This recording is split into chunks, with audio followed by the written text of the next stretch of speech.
से उतर कर नैनों से दिल में समा जाओ। बच्चे पुकारते हैं मम्मा, फिर से धरती पर आ जाओ।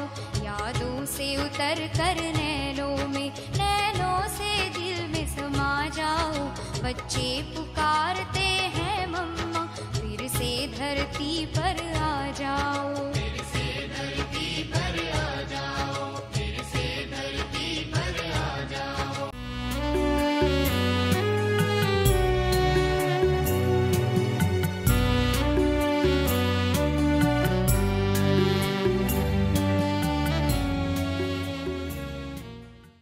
ओम शांति। ये मेरा परम सौभाग्य था कि मम्मा की मुलाकात बचपन में ही हुई, और उस समय मेरी आयु मैं समझती 8 साल की होंगी। तो हम दिल्ली में गए थे, बाबा और मम्मा रजूरी गार्डन पर ठहरे हुए थे। ये है 1957 की बात।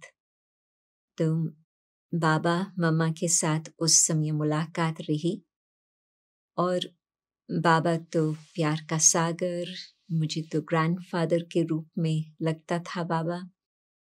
और मम्मा बहुत छोटी आयु वाली थी, तो मम्मा के साथ और नज़दीकपन का भासना आती थी। मम्मा तो माँ के रूप में ही बहुत प्यार से मिली। फर्स्ट टाइम मिल रहे थे और हम तो बच्चे ही थे, मैं और छोटा भाई। परंतु मम्मा को वो कुछ नज़र नहीं आया। मम्मा ने तो बहुत प्यार से हम दोनों को देखा, और फिर मम्मा एक छोटी सी सौगात दी। परंतु वो छोटी सी सौगात इतनी प्यारी थी, इतना मम्मा का उसमें प्यार था, जो हम कुछ समय के बाद भारत छोड़ के विदेश आए। 2 मास के बाद, तो दिसंबर 57 में लंदन आना हुआ। तो वो चीज़ मैंने अपने सामान में साथ में रखी थी, और मैं समझती वो मेरे साथ 1967 तक वो साथ रही, वो गिफ्ट। मम्मा का इतना प्यार भरा हुआ सौगात मैं छोड़ने नहीं चाहती थी। और फिर सेकंड टाइम जो मम्मा मिली, 1964 की बात है, जब हम भारत आए थे, और मम्मा उस घड़ी बॉम्बे में थी तबीयत के कारण। परंतु बाबा तो उस समय उनसे बहुत ही सेवाएं कराई, और जो बॉम्बे की धरनी का फाउंडेशन बहुत मजबूत हुआ। मम्मा का बहुत ही पालना उसमें थी, और पूना की भी सेवा उस समय मम्मा ने बहुत ही की थी, उससे पहले भी की थी। परंतु बॉम्बे पूना की धरनी की सेवा मम्मा द्वारा बहुत सुंदर हुई। उस समय हमें पता था कि मम्मा की तबीयत ठीक नहीं है, और हम बच्चे कोई क्लास स्टूडेंट्स नहीं थे। लंदन में घर पे माता जी रजनी बहन हमको मुरली सुनाती थी, थोड़ा योग में बिठाती थी, और बाकी तो वेजिटेरियन लाइफ वगैरह तो थी ही। परंतु मम्मा जानती थी कि हम कोई स्टूडेंट नहीं है, परंतु तो भी तबीयत कैसे भी होते, मम्मा ने कहा कि हाँ, बच्चों को ले आना। रजनी बहन तो रोज सवेरे क्लास में जाया करती थी। तो फिर जब हम मम्मा के पास गए, तो मम्मा का चेहरा देखा। मम्मा के चेहरे से कभी भी किसी को ये नहीं पता होता था कि मम्मा की तबीयत कुछ नीचे ऊपर है। तन का हिसाब किताब चुकतू हो रहा है। और फिर तो बाद में मुझे पता चला मम्मा को उस समय मॉर्फिन पर रखा था। तो मॉर्फिन तो हमेशा जब बहुत सीवियर पेन होता है, फाइनल स्टेजेस का पेन होता है, उस घड़ी दिया जाता। परंतु एक तो मम्मा ने समय निकाला, और दूसरा फिर मम्मा इतना प्यार से मिली, और चेहरे से बिल्कुल कुछ नहीं पता चलता था कि तन का भी कुछ हिसाब किताब हो रहा है। मम्मा की वही मीठी मुस्कुरान थी, वही चेहरा चंद्रमा के समान चमकता हुआ नजर आ रहा था। और फिर उस समय रजनी बहन ने मम्मा को कहा, मम्मा, ऐसे हो सकता है कि आप बच्चों को कहे कि वो योग में जरूर बैठे, आजकल वो नहीं बैठते हैं।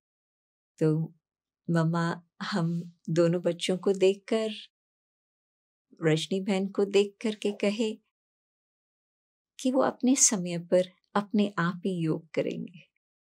तो माताजी चुप हो गई, परंतु मम्मा का ये जो शब्द था जैसे कि दिल को जीतने वाला था। मम्मा यदि हमको उंगली उठाकर कहती थी, देखो बच्चे तुमको जरूर योग करना है, तो पता नहीं हम मानते थे या ना भी मानते थे, क्योंकि हम तो अपने मस्ती में थे। परंतु मम्मा का ये प्यार से शब्द कहना कि तुम छोड़ दो, अपने आप ही समय पर योग करेंगे। तो मम्मा की जो विजडम का गायन है, मैच्योरिटी का गायन है, जिस आधार पर वो दिखाते हैं कि मम्मा के हाथ में सितार है, तो वो प्रैक्टिकल नजर आई, प्रैक्टिकल देखने को मिला। और जो मम्मा के साथ कुछ प्रश्न उत्तर पूना के क्लासेस में चले थे हमारी लौकिक माता जी के साथ, उसका मैं थोड़ा बताएंगी। एक तो रजनी बहन जब ज्ञान में नहीं थी, तो उस समय कुछ मास ही हुआ था ज्ञान में चलते, तो उसने मम्मा को प्रश्न पूछा। मम्मा पूना में आई हुई थी, वो भी 1957 की बात है। तो प्रश्न ये था कि मम्मा अभी तो मुझे ज्ञान में चलता हुआ कुछ समय हुआ और मैं ज्ञान को तो समझ गई हूँ, योग भी हर रोज लगाती हूँ, नियमों पर भी चलती हूँ। तो मैं सोचती हूँ कि मैं आगे किस प्रकार से पुरुषार्थ करूँ, क्योंकि जो मेरे से आगे आए हैं, जो आप सब दादियाँ हैं, दीदियाँ हैं, उन्होंने तो बहुत पुरुषार्थ किया है 1937 से लेकर। तो उन्होंने तो विजयमाला के सब दाने ले लिए हैं। तो हम तो घर में रहने वाले हैं, परंतु जैसे चल रहे हैं वैसे तो ठीक ही है। तो कुछ जास्ती पुरुषार्थ करने का कुछ समझ नहीं आ रहा कि हम क्या करें और क्यों करें। तो मम्मा ने उसको ऐसा उत्तर दिया जो उसको कभी नहीं भूला।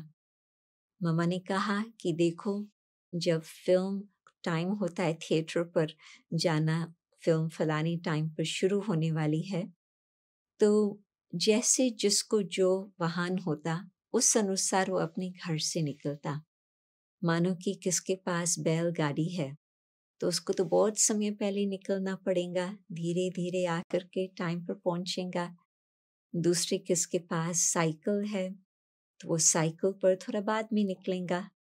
किसके पास गाड़ी है तो वो तो और फिर पीछे निकलेगा। और यदि किसके पास एरोप्लेन है, रॉकेट है, तो वो बहुत आगे जा सकता है फास्ट और लास्ट में निकलेगा। तो अभी तक सत्य की ड्रामा की सीन शुरू नहीं हुई है। अभी तक तो सिर्फ संगम युग ही चल रहा है और हर एक को अपनी मंजिल पर उस घर ही पहुंचना है जब हम सब वापस घर जाएंगे और फिर सतयुग में आएंगे। तो अभी तक तो वो मंजिल तक कोई नहीं पहुंचा है। क्यों? क्योंकि हर एक ने अपने अपने अलग अलग वाहन किए हुए हैं। तो बच्ची, तुम बिल्कुल ठीक टाइम पर आई हो। अभी तुम अच्छा पुरुषार्थ करो और हाँ, बिल्कुल तुम उस विजय माला का दाना बन सकती हो। तुम अभी फास्ट पुरुषार्थ करना, क्योंकि इतना समय पास्ट हो गया है, वो तुम मेकअप करना, अपना ऐसे योग लगाना जो तुम वहां तक पहुंच जाओ। और ये मम्मा के शब्द उसके लिए जैसे कि एक वरदान बन गए।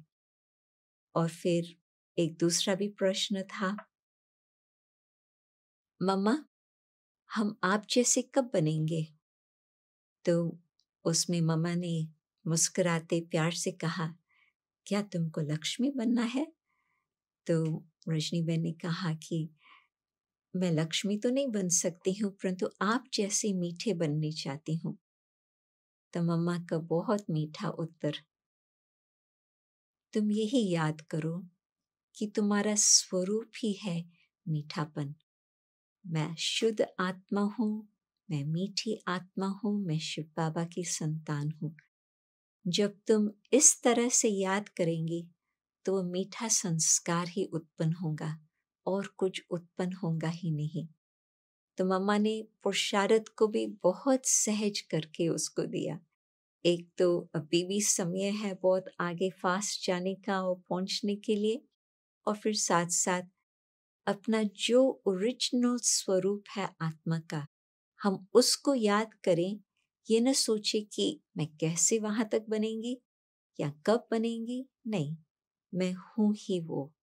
तो उस स्थिति को याद करके उस स्थिति को इमर्ज करना, और वहां तक पहुंच ही जाएंगे, बन ही जाएंगे अवश्य ही। तो मम्मा के ये जो मीठे मीठे शब्द थे, तो उससे ही आपको लगता है कि मम्मा का ज्ञान बुद्धि वाला ज्ञान नहीं था। मम्मा की बुद्धि तो सर्वश्रेष्ठ, कोई भी बात को मम्मा झट परख सकती थी, निर्णय ले सकती थी। परंतु उससे अतिरिक्त, जैसे आजकल बाबा हमें ध्यान खींचवाते हैं कि आप ऐसे ज्ञान को धारण करो जो आपके जीवन में भी हो, परंतु साथ साथ आपके दिल के अंदर ज्ञान हो। तो जब कोई दिल से अपनी ज्ञान की बात सुनाता, तो वो तो जरूर दूसरे को तीर भी लगेगा और प्रेरणा भी मिलेंगी कि हम भी ऐसे बने। और एक लास्ट बात मैं ये कहेंगी, मम्मा कैसे मम्मा बनी? मम्मा बाबा के एक एक शब्द को अमूल्य रतन समझ करके अपने जीवन में धारण करने से मम्मा बनी। और मम्मा को कितना टाइम लगा मम्मा बनने में? 18 मास। दादी जान की कहानी सुनाती कि पहले भी मैं मम्मा को जानती थी लौकिक हिसाब से, क्योंकि सब आपस में बहुत नज़दीक के संबंध में भी थे और घर भी एक दो के बहुत नज़दीक थे, सबको जानते थे। तो मम्मा की उस समय 16 इयर्स थी, दादी जानकी की उस समय 19 इयर्स थी, तो बहुत नज़दीक के जानते थे।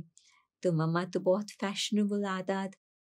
तो जब दादी जान की 18 मास के बाद अपना कुछ हिसाब किताब चुकतू करके यज्ञ में आकर के कराची में पहुंची, तो जब दादी प्रकाश मणि से मिली, तो बड़ी दादी ने दादी जानकी को बोला कि बहुत अच्छा हुआ जानकी, तुम आ गई हो, तुम मम्मा से मिली हो।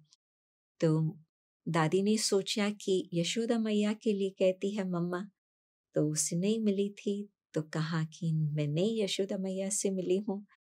तो दादी कुमार का कहती कि परंतु मैं उसकी बात नहीं कह रही हूँ, आओ मैं तुमको मम्मा से मिलाऊं। और जब उसको हाथ पकड़ के वहां पर लेके गई, तो दादी ने देखा कि ये तो राधा है, जिसको मैं पहले से ही जानती थी, परंतु राधा अभी ओम राधा बन गई, अभी मम्मा बन गई। 18 मास के अंदर इतना उस राधा कुमारी में परिवर्तन हुआ जो मम्मा बन गई।